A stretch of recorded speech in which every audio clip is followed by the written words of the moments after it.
لاہور حیدرآباد کے بعد اب آپ کے اپنے شہر حاصل پور میں study abroad with Indus education Pakistan کے آفس کا باقاعدہ طور پر افتتاح کر دیا گیا۔ آج ہم اس تقریب میں موجود ہیں، ہمارے ساتھ حاصل پور کی شخصیات موجود ہیں جن میں ڈاکٹر خضر ایاد خان ایڈوکیٹ، ان سے مزید جانتے ہیں۔ سر، حاصل پور میں ایک بہت بڑا ادارہ انڈس ایجوکیشن پاکستان کے نام سے بنایا گیا، کیا کہیں گے اس حوالے سے؟ جی، سب سے پہلے تو میں ان کو مبارکباد پیش کرتا ہوں کہ انہوں نے حاصل پور کو ایک کنسلٹنسی کے لیے ایک اچھا پلیٹ فارم مہیا کیا۔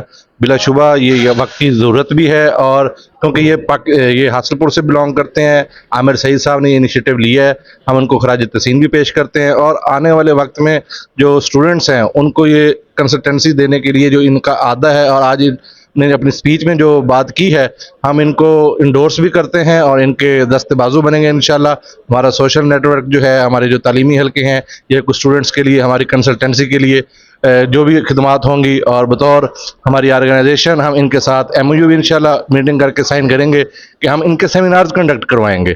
ہمیں بہت خوشی ہو رہی ہے کہ ہمارے حاصل پور جیسے چھوٹے سے سٹی میں کنسلٹنسی کے ایک بااعتماد ادارہ آ رہا ہے، جہاں لوگ فراڈ اسکیم سے گھبرا کر بھاگے جا رہے ہیں، اس طرف کوئی آ نہیں رہا، تو ہم اس کو اپریشیٹ کریں گے اور انشاءاللہ اس کو اسٹوڈنٹس کے لیے استفادہ کرنے کے لیے ان کے ساتھ ملاقات کروائیں۔ جی تو ویورز، ہمارے ساتھ تقریب میں مرزا احمد شہزاد صاحب بھی موجود ہیں، ان سے جانتے ہیں۔ سر، بہت سارے اسٹوڈنٹ جو ہیں کالج میں اسٹڈی کرنے کے بعد MBBS کرنے کے لیے، میڈیکل کا کوئی بھی ڈپلوما کرنے کے لیے آؤٹ آف کنٹری جاتا ہے تو اس کو سمجھ نہیں ہوتی، تو وہ پھر لاہور چلا جاتا ہے، اسلام آباد، وہاں سے کسی آفس سے مشاورت کرتا ہے۔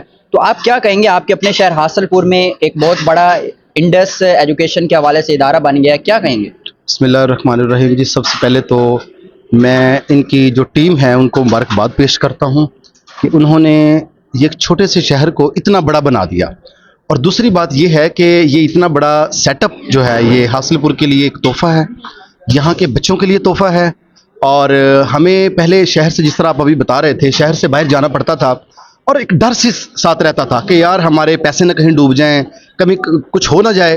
تو یہاں چونکہ اس کی جو انتظامیہ ہے، جو اس کے پیچھے جن لوگوں کا جو پوری مینجمنٹ ہے، اس کی بڑے میچور لوگ ہیں، اور یہ میں عوام سے بھی یہی کہوں گا کہ یہ ایک بہت اچھی ٹیم ہے، بہترین ٹیم ہے، جنہوں نے یہ سیٹ اپ لیا ہے، اسٹیپ سٹارٹ کیا ہے، اور بے ڈر ہو کر ان لوگوں کو جوائن کریں۔ جو بچے پاکستان میں یا پاکستان سے باہر، خاص کر پاکستان سے باہر یہ بچوں کو بھیج رہے ہیں، وہ اس حوالے سے ان سے رابطہ کریں، ان کے پاس آئیں۔ یہ بالکل با اعتماد ادارہ ہے، ان کے ساتھ ہمیں چلنے کی ضرورت ہے اس وقت۔ بہت شکریہ۔ انڈس ایجوکیشن پاکستان کے بہت سارے اسٹوڈنٹ آلریڈی چائنا، UK، اس کے علاوہ رشیا میں بھی ماشاءاللہ سے MBBS کر رہے ہیں۔ تو جتنے بھی حاصل پور کے جو اسٹوڈنٹ ہیں جو MBBS کرنا چاہتے ہیں یا میڈیکل کا کوئی بھی ڈپلوما کرنا چاہتے ہیں، تو اب آپ کو کسی اور شہر میں جانے کی بالکل ضرورت نہیں۔ آپ کے اپنے شہر حاصل پور میں سکندر پلازا میں ان کا آفس باقاعدہ طور پہ بن چکا ہے۔ آج ماشاءاللہ سے تقریب جو تھی، افتتاحی تقریب جو کہ حاصل پور میں منعقد کی گئی تھی، باقاعدہ طور پر ان کا آفس سکندر پلازا حاصل پور میں موجود ہے۔ کسی نے بھی MBBS کے حوالے سے کوئی بھی مشاورت کرنی ہے یا MBBS آؤٹ آف کنٹری میں کرنا ہے، ابروڈ میں کرنا ہے، تو آپ ضرور ان سے رابطہ کریں۔ یہ بااعتماد ادارہ ہے اور ہم سب نے بھی ان پہ ٹرسٹ کیا۔ حاصل پور کی جو فیمس پرسنالٹیز ہیں انہوں نے بھی ان پہ ٹرسٹ کیا، تو آپ بھی ایک دفعہ ان کے پاس آئیں، مشاورت کریں۔